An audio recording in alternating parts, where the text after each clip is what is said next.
Ephraim, Ephraim or Joseph made Egypt great. All right? And then after Egypt became great under Joseph, Joseph called his brothers in, and they partook with the blessings of Joseph. And when Israel left Egypt, they took your father's bones. Joseph, yes. Joseph is the father of Ephraim, which is the Puerto Ricans, and Manasseh, which is the modern day Cubans. All right? Let's go to Genesis 49 and 21. Read that. Genesis 49 and 22. Yeah, and 22, excuse me. Go ahead. Joseph is a fruitful bow. Joseph is a fruitful bow. To let you know they like to have a lot of children. They're fruitful. Go ahead. Even a fruitful bow by a well. Go ahead. Whose branches run over the wall. Whose branches run over the wall. To let you know they have a lot of children. And they stay in one home. They don't like to spread their family out all over the place. They like branches that run over the walls. You have 3 generations living under one roof. Okay? Read on. The archers have sorely grieved him and shot at him and hated him. Who's the archers? The conquistadors who came over to your land and called it Puerto Rico, or called the land a port of riches. Why?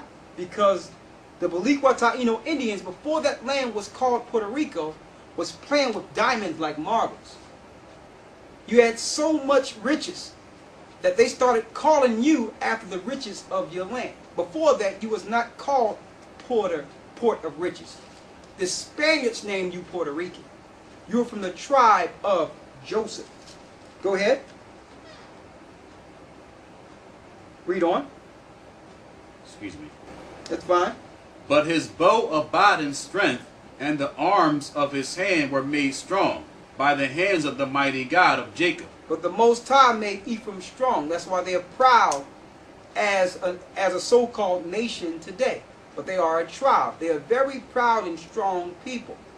They're from the tribe of Ephraim. Go to Deuteronomy 33 and 13. Deuteronomy 33 and 13. And now a lot of these prophecies also link to Manasseh, which are the Cubans. Because Manasseh and Ephraim were brothers. They were Joseph's sons who were adopted into the 12 tribes by Jacob. All right? Let's read Deuteronomy 33 and 13 down to 17. And of Joseph he said, Blessed of the Lord be his land, for the precious things of heaven, for the dew and for the deep that coucheth beneath, and for the precious fruits brought forth by the sun, and for the precious things put forth by the moon, and for the chief things of the ancient mountains, and for the precious things of the lasting hills, and for the precious things of the earth and fullness thereof. So the earth gave forth all her fruits to Ephraim. And we know Puerto Rico as a very fruitful land. The waters, everything just fruitful. So when the Spaniards or Europeans came over, they called it the port of riches. They started destroying the man-child. They started destroying the people so they can take over the riches that were in the land. Read. And for the goodwill of him that dwelleth in the bush, let the blessing come upon the head of Joseph, and upon the top of the head of him that was separated from his brethren. And it says, those that dwelleth in the bush. That's why they called them, excuse the quote, when they came over here, called them, bush niggers and stuff like that. By names. Because they were known for living amongst the bushes.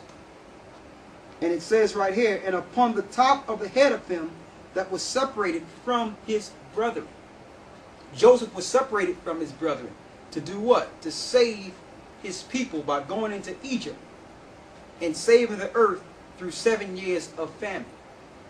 So Ephraim became the top tribe of the northern kingdom while you were still in Israel.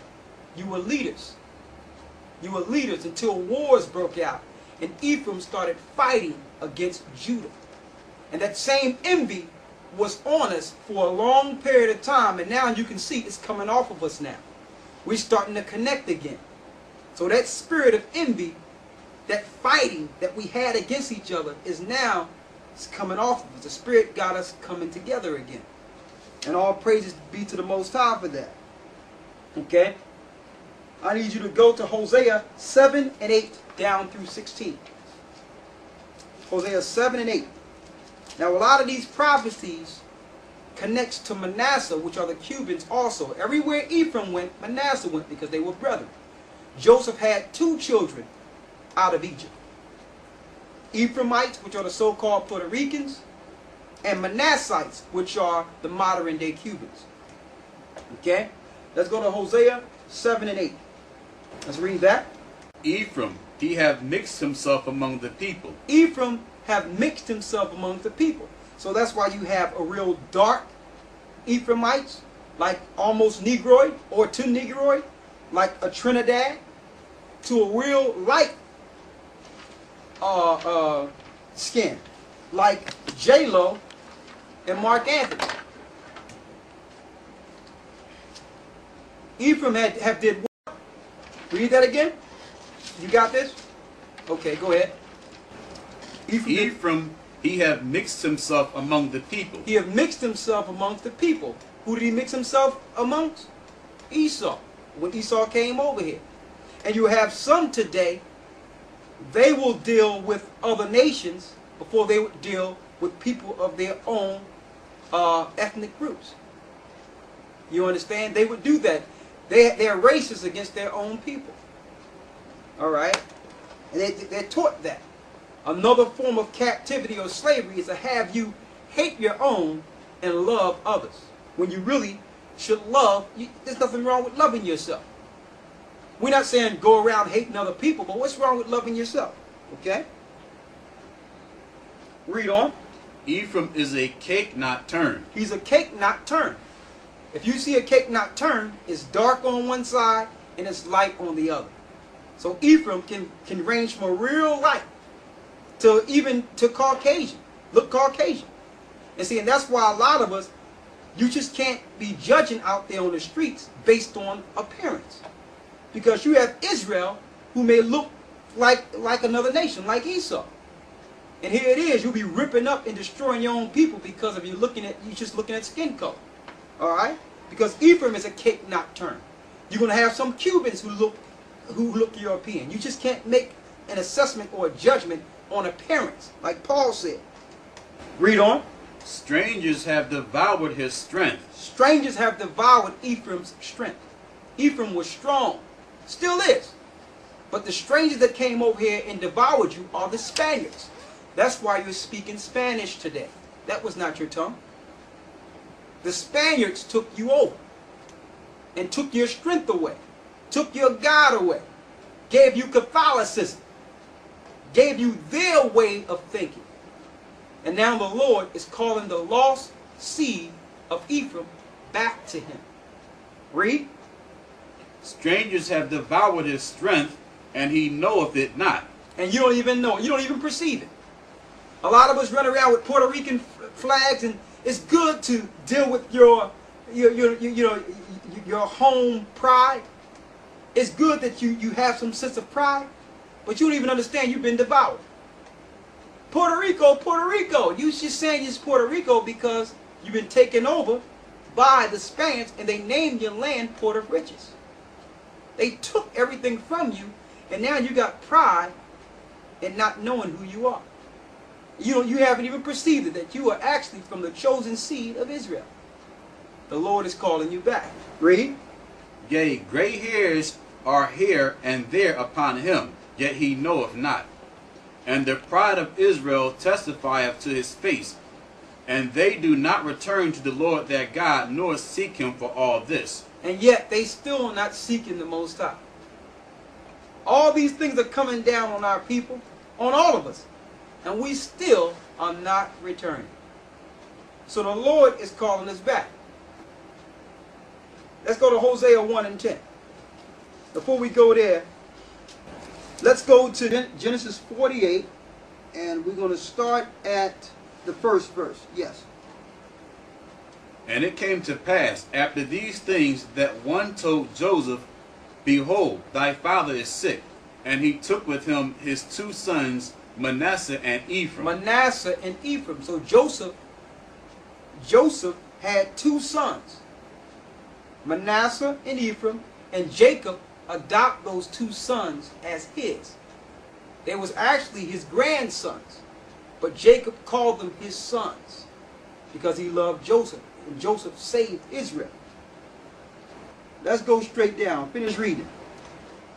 And one told Jacob and said, Behold, thy son Joseph cometh unto thee. And Israel strengthened himself and sat upon the bed. And Jacob said unto Joseph, The Most High Almighty appeared unto me as at Luz in the land of Canaan, and blessed me, and said unto me, Behold, I will make thee fruitful and multiply thee, and I will make of thee a multitude of people, and will give this land to thy seed after thee for an everlasting possession. Go ahead. And now the 2 sons Ephraim and Manasseh, which were born unto thee in the land of Egypt before I came unto thee in Egypt, are mine. Are who? Are mine. Now they belong to Jacob. Jacob adopted Manasseh and Ephraim. So Joseph, there's 2 tribes that came out of Joseph that are now part of the 12 tribes. And through that, and through this adoption, Dan, dealing with his wickedness, trying to destroy Israel and judge Israel, he was cast out as a tribe, so he's no longer counted. And Levi fell as the priest, and he became a nation, which makes up the 12 tribes. Read. And now thy 2 sons Ephraim and Manasseh, which were born unto thee in the land of Egypt before I came unto thee in Egypt, are mine, as Reuben and Simeon. They shall be mine. They shall be mine. So now, Manasseh and Ephraim have become sons of Jacob. They were adopted. They were grandsons, but they became sons. Now, when you go into Ephraim, you know that Manasseh is connected. Read on. And thy issue which thou begettest after them shall be thine, and shall be called after the name of their brethren in their inheritance. They shall be called after the name of their brethren in their inheritance. Go down to the 12th verse. And Joseph brought them out from between his knees, and he bowed himself with his face to the earth. And Joseph took them both, Ephraim in his right hand toward Israel's left hand, and Manasseh in his left hand towards Israel's right hand, and brought them near unto him. And Israel stretched out his right hand and laid it upon Ephraim's head, who was the younger, and his left hand upon Manasseh's head, guiding his hands wittingly. He guided his hand wittingly. Instead of giving his right hand to Manasseh, which was the heir, he switched it and say, listen, I'm going to make Ephraim over Manasseh. Ephraim is going to be a higher tribe than Manasseh. Read.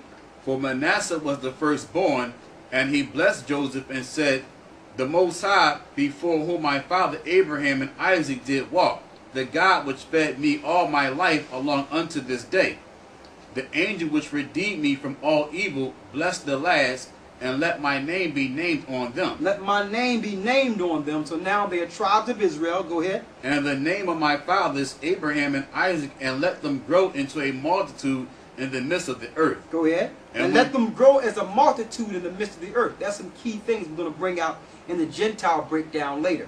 But go ahead. And when Joseph saw that his father laid his right hand upon the head of Ephraim, it displeased him. And he held up his father's hand to remove it from Ephraim's head unto Manasseh's head. And Joseph said unto his father, Not so, my father, for this is the firstborn. Put thy right hand upon his head. So Joseph wanted the blessing to go to Manasseh of the firstborn. Read. And his father refused and said, I know it, my son. He said, I know, my son. I know what I'm doing. Read. He also should become a people, and he also should be great. But truly his younger brother shall be greater than he, and his seed shall become a multitude of nations. So he was letting them know that I know that you want Manasseh to be blessed, but Ephraim is going to be greater than Manasseh. Who is Ephraim? The so-called Puerto Ricans today. Who is Manasseh? The modern day Cubans.